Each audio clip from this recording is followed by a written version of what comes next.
नमस्कार बच्चों, SSC MTS 2025 के एग्जाम्स चल रहे हैं आपके। 4 फरवरी से एग्जाम चालू हुए थे, तो 3 शिफ्टों में डेली एग्जाम कंडक्ट हो रहे हैं आपके। और जैसा कि बच्चे जो एग्जाम देके आए हैं सीएमसी से भी और बाकी अन्य जगह से भी बच्चों ने एग्जाम दिए हैं, उनके रिव्यू के आधार पे जो एग्जाम का पैटर्न अभी पता चला है वो कुछ इस प्रकार से बेटा कि एग्जाम का पैटर्न इजी टू मॉडरेट है, कोई बहुत ज़्यादा टफ नहीं पूछा जा रहा है आपसे पेपर।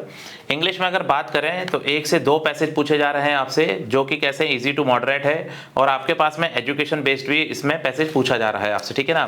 बुकैब में वही पैटर्न है, 2-2 बुकैब पूछी जा रही है, जैसे एंटोनिम है, सिनोनिम है, इडियम है, फ्रेज है, वन वर्ड है, ये सारे कैसे पूछे जा रहे हैं, 2-2 के बेसिस पे पूछे जा रहे हैं। नरेशन से भी 1 से 2 सवाल बनाए जा रहे हैं बेटा इसमें। एक्टिव पैसेज से भी आपका 1 से 2 सवाल पूछे जा रहे हैं। तो जीएस वाले सेक्शन में इकोनॉमिक्स में इन्होंने 3 सवाल पूछे हैं बजट से, जिसमें 1 सवाल शामिल है आपका। हिस्ट्री में ये एक पार्ट कोई भी पूछ रहे हैं, या तो एंशिएंट पूछ ले रहे हैं, या मेडाइवल पूछ रहे हैं, मॉडर्न पूछ रहे हैं ये, तो उसमें से 2 से 3 क्वेश्चन का वेटेज बना रहे हैं इसमें। पॉलिटी में भी 2 सवालों का वेटेज आ रहा है, जिसमें से एक आर्टिकल का क्वेश्चन था जो बहुत आसान पूछा जा रहा है। साइंस में अगर 2 से 3 क्वेश्चन पूछे जा रहे हैं तो 2 क्वेश्चन आपके किसके जा रहे हैं उसमें, बायो से पूछे जा रहे हैं आपके क्वेश्चन।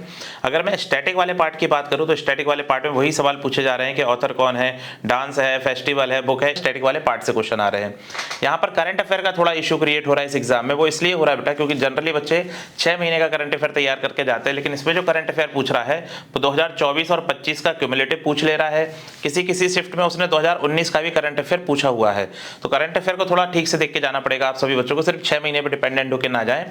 रीजनिंग के क्वेश्चन आपके कैसे हैं, टाइम टेकिंग है, लेकिन कर सकते हैं आप आराम से। मैथ्स बहुत ईजी पूछा जा रहा है, मैथ्स में ऐसा कुछ भी नहीं जो कंसर्न वाला पार्ट हो।